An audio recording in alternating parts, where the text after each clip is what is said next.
উৎকট গৰমৰ কাৰণে বিদ্যালয়সমূহলৈ বৃহৎ নিৰ্দেশ প্ৰকাশিত কৰা হৈছে।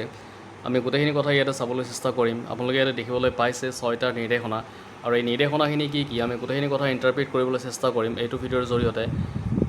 এই যিখন অৰ্ডাৰ, এই অৰ্ডাৰখন এখন পাৰ্টিকুলাৰ ডিষ্ট্ৰিক্টৰ ক্ষেত্ৰত আহিছে, কিন্তু আপোনালোকে অৱগত যে কোনো এখন ডিষ্ট্ৰিক্টৰ ক্ষেত্ৰত যেতিয়া শিক্ষা বিভাগৰ ফালৰ পৰা এখন নটিফিকেশ্যন প্ৰকাশিত হয়, অন্যবিলাক ডিষ্ট্ৰিক্টৰ ক্ষেত্ৰতো একেধৰণৰ নটিফিকেশ্যন আমি দেখিবলৈ পাওঁ। গতিকে প্ৰত্যেকজন শিক্ষক শিক্ষয়িত্ৰী, চৰকাৰী বেচৰকাৰী প্ৰত্যেকখন বিদ্যালয়লৈ খুবেই দৰকাৰী হয় এইটো ভিডিঅ', এইখন নটিফিকেশ্যন। এই নটিফিকেশ্যনখন আহিছে আপোনালোকে যদি চাই, ইয়াতে চাওক আপোনালোকে এখন 17/6/2026 তাৰিখত আহিছে। Office of the district mission coordinator সমগ্ৰ শিক্ষা Kamrup, integrated district office Amingaon গুৱাহাটীৰ ফালৰ পৰা।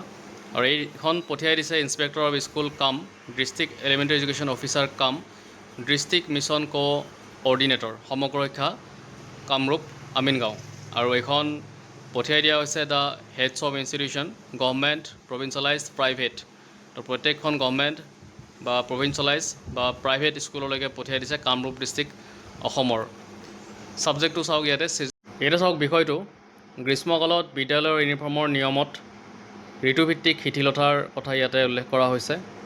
গ্ৰীষ্মকালত বিশেষকৈ জুনৰ পৰা ছেপ্টেম্বৰলৈ চলি থকা অতিশয় গৰম আৰু আৰ্দ্ৰ বতৰৰ পৰিস্থিতি আৰু বিদ্যালয়লৈ যোৱা ছাত্ৰ ছাত্ৰীৰ স্বাস্থ্য, আৰাম আৰু সামগ্ৰিক কল্যাণৰ কথা বিবেচনা কৰি কামৰূপ জিলাৰ সকলো চৰকাৰী, প্ৰাধিকৃত আৰু বেচৰকাৰী বিদ্যালয়ক এই সময়ছোৱাত বিদ্যালয় ইউনিফৰ্মৰ ক্ষেত্ৰত নমনীয় আৰু শিশুবান্ধৱ দৃষ্টিভংগী গ্ৰহণ কৰিবলৈ পৰামৰ্শ দিয়া হৈছে। এই কাৰ্যালয়ৰ দৃষ্টিগোচৰ হৈছে যে কিছুমান বিদ্যালয়ত ছাত্ৰ ছাত্ৰীক সম্পূৰ্ণ আনুষ্ঠানিক ইউনিফৰ্ম যেনে টাই, দীঘল হাতৰ চাৰ্ট, জোতা আৰু মোজা পিন্ধাটো বাধ্যতামূলক কৰা হৈছে, যদিও অতিৰিক্ত গৰমৰ সময়ত এনে ব্যৱস্থাই অস্বস্তি সৃষ্টি কৰিব পাৰে আৰু বিশেষকৈ সৰু ল'ৰা ছোৱালীৰ স্বাস্থ্য, মনোযোগ আৰু শ্ৰেণীকোঠাৰ পাৰদৰ্শিতাত বিৰূপ প্ৰভাৱ পেলাব পাৰে। সেয়েহে সকলো বিদ্যালয় কৰ্তৃপক্ষক তলত দিয়া ব্যৱস্থা গ্ৰহণ কৰিবলৈ অনুৰোধ জনোৱা হৈছে। নম্বৰ 1ত দিছে গ্ৰীষ্মকালত টাই, ব্লেজাৰ, ৱেষ্টকোট আৰু অন্যান্য অনাৱশ্যক ইউনিফৰ্ম সামগ্ৰী বাধ্যতামূলক ব্যৱহাৰৰ পৰা শিথিলতা দিয়া। নম্বৰ 2, সম্ভৱ হ'লে আৰু বিদ্যালয়ৰ নিৰ্ধাৰিত ইউনিফৰ্মৰ সৈতে সংগতি ৰাখি ছাত্ৰ ছাত্ৰীৰ বাবে চুটি হাত চাৰ্ট পিন্ধাৰ অনুমতি দিয়া। নম্বৰ 3ত বিশেষকৈ অতিশয় গৰম আৰু আৰ্দ্ৰ সময়ত মোজা আৰু বন্ধ জোতাৰ ব্যৱহাৰত নমনীয়তা প্ৰদান কৰা।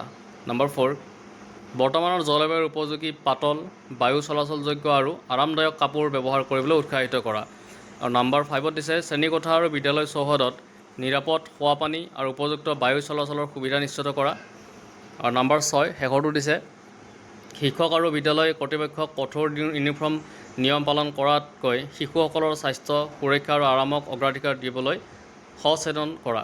এই পৰামৰ্শৰ উদ্দেশ্য বিদ্যালয়ৰ নিৰ্ধাৰিত ইউনিফৰ্ম স্থায়ীভাৱে সলনি কৰা নহয়, বৰঞ্চ ছাত্ৰ ছাত্ৰীৰ সৰ্বোত্তম স্বাৰ্থত ঋতুভিত্তিক যুক্তিসংগত শিথিলতা প্ৰদান কৰা। ওপৰৰ নিৰ্দেশনা অনুসৰি ব্যৱস্থা গ্ৰহণ কৰিবলৈ অনুৰোধ জনোৱা